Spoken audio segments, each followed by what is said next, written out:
ವಿಧಾನಸಭೆಯಲ್ಲಿ ಆದಂಥ ವಿಚಾರದಲ್ಲಿ ರಾಷ್ಟ್ರಪತಿಗಳಿಗೆ ರಾಜ್ಯಪಾಲರು ವರದಿ ಕೊಟ್ಟಿದ್ದಾರೆ. ಕೊಡಲಿ ಪಾಪ, ಬೇಡ ತಮ್ಮ ಕಡೆಯಿಂದ ಏನಾದ್ರು ಸರ್ಕಾರದ ಕಡೆ ನಮ್ಮ ಕಡೆ ಇದೆ. ಅವ್ರು ಕೊಟ್ಟಿದ್ದಾರೆ, ವರದಿ ತಿಳಿಸಿದ್ದಾರೆ ಅಷ್ಟೇ, ಏನು ನಡೀತು ಅಂತ ತಿಳಿಸಿದ್ದಾರೆ.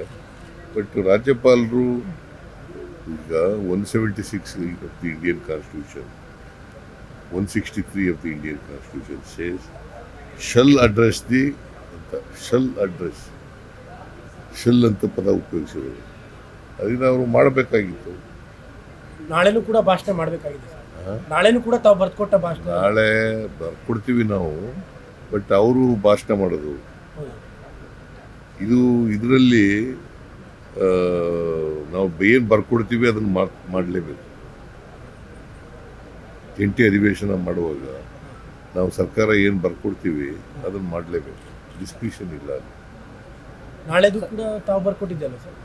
ನಾವು ಬರ್ಕೊಡ್ತೀವಿ, ಬಟ್ ಅವರು ಚೇಂಜ್ ಮಾಡ್ಕೊಳ್ಳೋಕೆ ಸಾಧ್ಯತೆ ಇರ್ತದೆ. ಯಾಕಂದ್ರೆ ಇವತ್ತಿನ ಪರಿಸ್ಥಿತಿ ಚೇಂಜ್ ಮಾಡ್ಕೊಳ್ಳೋ ಸಾಧ್ಯತೆ ಇದೆಯಾ ಗೊತ್ತಿಲ್ಲ. ಗಣರಾಜ್ಯೋತ್ಸವ ಪರೇಡ್ಗೆ ಕರ್ನಾಟಕದ ಸ್ತಬ್ಧ ಚಿತ್ರ ಇಲ್ಲ, ರಾಜ್ಯ ಸರ್ಕಾರ ಪತ್ರವನ್ನು ಮಾಡಬೇಕಿತ್ತು ಅಂತ ಬಿಜೆಪಿ ನಾವು ಕಳಿಸಿದ್ದೀವಿ. ಅವ್ರು ಮಾಡದೆ ಹೋದ್ರೆ ಏನು ಮಾಡೋಕ್ಕಾಗುತ್ತೆ? ಪತ್ರ ವ್ಯವಹಾರ ಆಗಿಲ್ಲ ಅಂತ ಸರ್. ಪತ್ರ ವ್ಯವಹಾರ ಎಲ್ಲ ಆಗಿದೆಯಪ್ಪ, ಪತ್ರ ವ್ಯವಹಾರ ಎಲ್ಲ ಆಗಿದೆ, ನಾವೆಲ್ಲ ಕಳಿಸಿದ್ದೀವಿ. ಅದು it is for them to choose. ಈಗ ಪ್ರತಿ ರಾಜ್ಯದಿಂದ ಸ್ತಬ್ಧ ಚಿತ್ರ ಮಾಡಬೇಕಾಗಿರ್ತಕ್ಕಂಥದ್ದು ಕೇಂದ್ರ ಸರ್ಕಾರ ಅಲ್ವಾ, ಅವ್ರು ಮಾಡಬೇಕು.